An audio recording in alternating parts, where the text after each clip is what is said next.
One of the favorite things people do in Michigan when they come here in the summertime is do a little driving, touring, and one of the popular driving tours is to just kind of check out the various lighthouses we have all around the state. People might be surprised to learn that Michigan has more lighthouses than any other state in the country, and it's because of that you have such a great kind of selection to choose from of lighthouses. We're going to check out one next right here on Travel Michigan. In Port Huron, we're going to head over to the Fort Gratiot Light to find out what's happening around the 4th of July holiday. Let me introduce you to David Brooks. He is chair of the Friends of the Fort Gratiot Light. David, welcome to the program. Thank you, David. Hey, why don't you tell us about the Fort Gratiot Light? I mentioned there are over 100 lighthouses around the state, and some of them you can visit, like the Fort Gratiot Light. Well, we're actually excited to have the Fort Gratiot Light house here in Port Huron.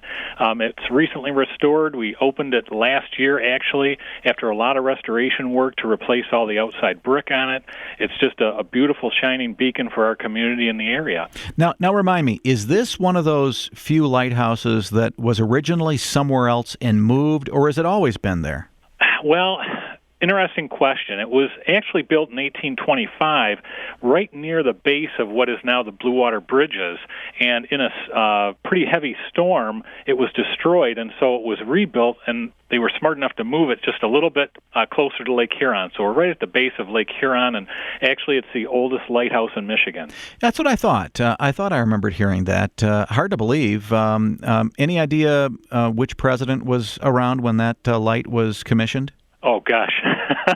I'm not sure on that one, Davey. Well, it gives you a little sense of history when you realize that, because so many of our lights were commissioned by Abraham Lincoln and other presidents of that era.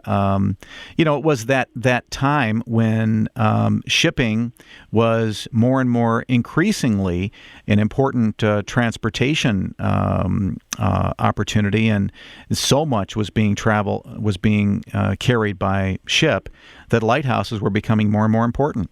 Oh, absolutely. That really drove the government to build lighthouses actively, both in the United States and in Canada, actually. Yeah.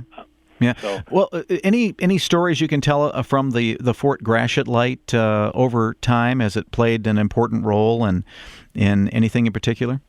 Well, probably one of the single biggest events was the storm in 1913, which actually came close to destroying the lighthouse tower itself. We had waves on Lake Huron 40 feet high, and actually the Port Huron Museum is having an exhibit on the storm in 1913 coming up this fall because it's the 100th anniversary. And there's quite a collaboration going between the Port Huron Museum and entities in Canada, because so many of the sailors that lost their lives, 200 plus, actually washed ashore over on the Canadian side. It's funny when we travel to Europe or other places that really where people aren't real familiar with the Great Lakes, they're shocked to hear of stories where waves are 20, 30 feet high in big storms, because they have no idea of the power of the Great Lakes. Oh, definitely right. It's incredible.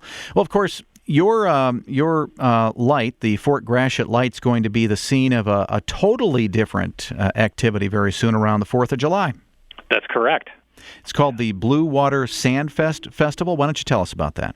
Sure. Well, actually, the whole idea behind Sandfest came out of a group of our Friends of the Fort Gratiot Light volunteers actually getting together for a brainstorming session last fall at the Vintage Tavern in downtown Port Huron. And over a glass of wine, someone mentioned sand sculpting and seeing that in Fort Myers, Florida during the past winter.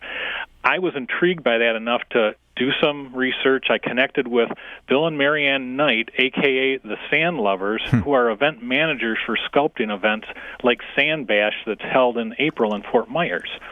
So between the Knights and myself, we convinced ourselves we could pull this off in Michigan, and it's the first event of its kind in Michigan. They have told me that other events, and I through my research, found that some amateur sand sculpting events have occurred on the west side of the state, but nothing to this magnitude has been done in Michigan.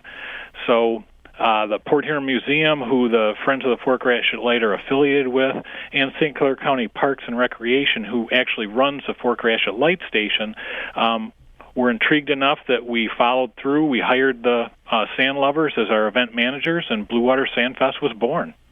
It's funny that they've done so well down in Florida with that kind of non-sandy beach because there's so many shells in the waters down in the Gulf compared to our beaches up here. So something tells me those sand sculptors are going to enjoy working the sand in Port Huron.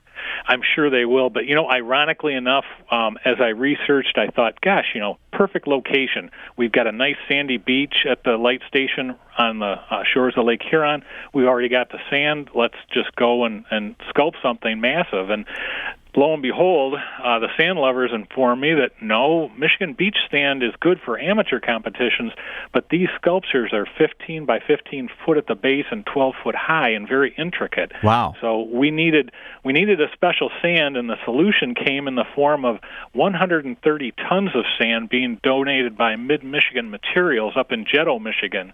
It's going to be trucked down to the light station park. We'll sculpt, and when we're done with the sand, Burgess Contracting is going to haul it to the Riverwalk, which is a project run by the St. Clair County Community Foundation. We're donating all that 130 tons of sand to their project, which they can use down there. Wow, that's pretty cool. Well, what's the difference in the sand? Just kind of the granule nature of it? It's actually the clay content, the water retention content, and the silica content of it. And like I say, it's just fortunate that it's about 10 miles away is a nice plot of it. That's great. So these sound like a lot bigger sculptures than I was expecting. Mm-hmm. Yeah, and actually you can get a sense of that if you go to our website. You'll see bios on both the master sand sculptors, the professional and advanced sand sculptors. You'll be able to see some of their work right there, so you'll get a sense of what they look like, but they're huge. The website is bluewatersandfest.com, and we'll repeat that toward the end of our conversation. But, a little bit different here. There are a lot of sand sculpting competitions in Michigan, especially on the Lake Michigan shoreline. Yeah. But you are having Michigan's first master sand sculpting competition. Does that just mean what it sounds like it means? They're really good at it? Yep, absolutely. They're very good at what they do. They probably take 10 or 15 years working at this to work themselves up to a master level. And actually, as the event unfolded, as we planned more and more, we thought, let's add the professional advanced amateur category, which is one step down. These folks haven't been at it quite as long. And so people, when they come to the Blue Water Sandfest, they're going to be able to see both the masters and the advanced amateurs competing, and we actually have an amateur competition that will occur on the Saturday of our event. That's good. Just for us normal sand sculptors, and people aren't going to build these massive structures. So during this entire time, you can kind of watch them from beginning to end, 4th of July through the 7th of July. They're at the Blue Water Sandfest Festival right at the Fort Gratiot Light. Thank you, David. Good luck with everything there. And, of course, you can visit the Fort Gratiot Light all throughout the summer as well. So consider that. And for more information, all you have to do is go to visit the website of the Friends of the Fort Gratiot Light. For the festival, it is bluewatersandfest.com. Thank you, David Brooks. And, of course, there are so many festivals and events all throughout the season. This is our festivals and events season. This, of course, Monday night in Detroit on the river is the big Ford fireworks, brought to you by the Parade Company and so many volunteers and sponsors as well, Target among them. So it's all on the Detroit River. Going to be the 55th Ford fireworks presented by Target. So it's a good deal. In Lansing, it is the Lansing Beer Week. That's coming up through Saturday. Of course, microbrews are popping up all throughout the state, and these big microbrew beer festivals are kicking up as well. So consider that in downtown Lansing.